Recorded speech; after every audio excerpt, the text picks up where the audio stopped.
2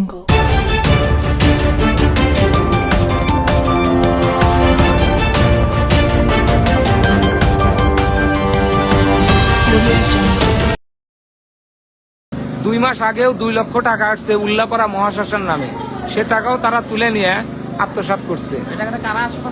বাবলু ভৌমিক, সুজিত ঘোষ, রতন সরকার, এই 3 জন লোক টাকা তুলে নিয়ে তারা আত্মসাৎ করছে। সেখানে নতুন করে 1 মাস ধরে নাম লেখছে ঘোষগাতি হিন্দু মহাশ্মশান। কিন্তু আমাদের 13টা ইউনিয়নের দাবি সাবেক 40 বছর আগে যে নামকরণ ছিল সেই নামকরণই আমরা চাই। ওরা ঘোষগাতির লোকজন, ওরা ঘোষগাতি মহাশ্মশান নাম চায় এবং ওদের নাম চাওয়ার উদ্দেশ্য হচ্ছে হলো ওরা ম্যানেজিং কমিটিতে আজ বিগত 5 বছর হলো আছে।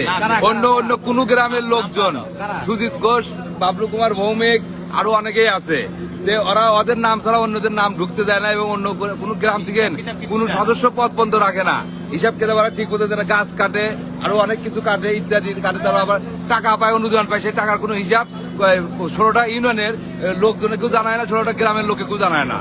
এরা আত্মসাৎ করে এককভাবে দল করে খাচ্ছে।